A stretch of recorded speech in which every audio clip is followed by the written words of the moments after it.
नमस्कार दोस्तों, स्वागत है आपके अपने YouTube चैनल पर। आज हम आपको 1947 से अब तक का बिहार के इतिहास बताने जा रहे हैं। यह वीडियो उन सभी लोगों के लिए है जो बिहार की राजनीति, सामाजिक बदलाव और विकास की यात्रा को समझना चाहते हैं। अगर आप भी बिहार के इतिहास में रुचि रखते हैं तो इस यात्रा में आपका स्वागत है।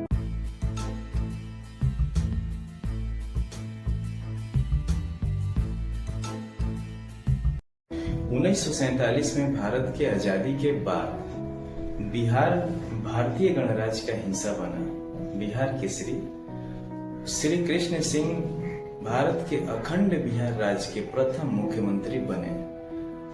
उनके लगभग 11 वर्षों के शासनकाल में बिहार में उद्योग, कृषि, शिक्षा, स्वास्थ्य, कला एवं सामाजिक क्षेत्र में कई ऐतिहासिक कार्य संपन्न हुए। Bokaro steel plant, Hindustan cables और अनेकों चीनी मिल स्थापित हुए। उन्होंने पटना विश्वविद्यालय और अनेक शिक्षण संस्थानों को भी मजबूत किया, जिससे बिहार का शिक्षा स्तर ऊंचा हुआ।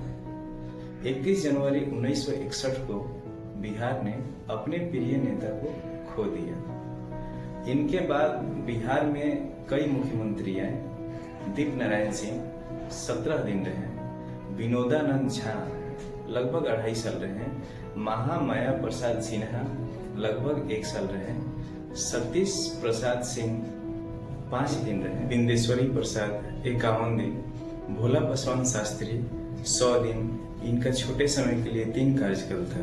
यह एक अच्छे और ईमानदार नेता के रूप में विख्यात है।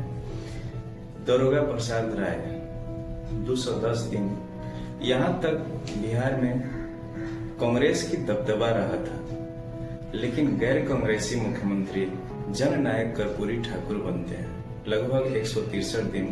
इनका दूसरा कार्यकाल लगभग 2 साल के लिए। एक प्रमुख और राजनीतिज्ञ समाजवादी नेता थे, जिन्हें विशेष रूप से गरीबों और पिछड़े के हक के लिए लड़ाई लड़ने एक ईमानदार और निस्वार्थ नेता के रूप में जाना जाता है। इनके विचार और नीतियां आज भी बिहार की राजनीति को प्रभावित करती हैं। आगे क्रम में भगवत शाह आजाद 1 साल 24 दिन, सत्येंद्र नाथ सिन्हा 270 दिन, जगन्नाथ मिश्र 94 दिन। यहाँ तक कि बिहार की जनता कांग्रेस से असंतोष हो चुकी थी, क्योंकि यहाँ तक अस्थिरता की राजनीति चल रही थी। फिर समय आता है 10 मार्च 1990 के दिन। बिहार की राजनीति में एक नए युग की शुरुआत हुई। इसी दिन लालू प्रसाद यादव ने पहली बार बिहार के मुख्यमंत्री के रूप में शपथ लिए। यह सिर्फ एक व्यक्ति के मुख्यमंत्री बनने की घटना नहीं थी, बल्कि बिहार की सामाजिक और राजनीतिक संरचना में एक बड़ा बदलाव था।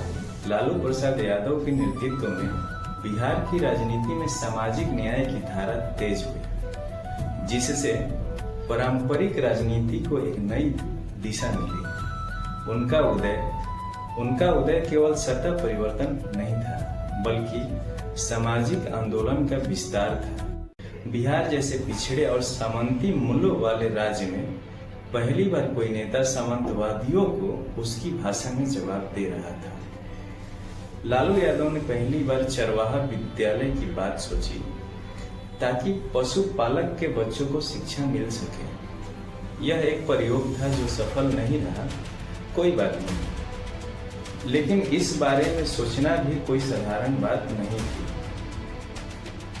कम से कम ये तो पता चला कि कोई तो है जो पशुपालक के बच्चों के बारे में परवाह करता है। गरीबों और वंचितों को राष्ट्र के मुख्य धारा में जोड़ने के लिए लालू प्रसाद यादव के द्वारा अनेकों प्रयोग किया गया। जननायक कर्पूरी ठाकुर के राजनीतिक विरासत को आगे बढ़ाते हुए लालू प्रसाद यादव के नेतृत्व में बिहार की राजनीति में सामाजिक न्याय की धारा तेज हुई, जिससे पारंपरिक राजनीति को एक नई दिशा मिली।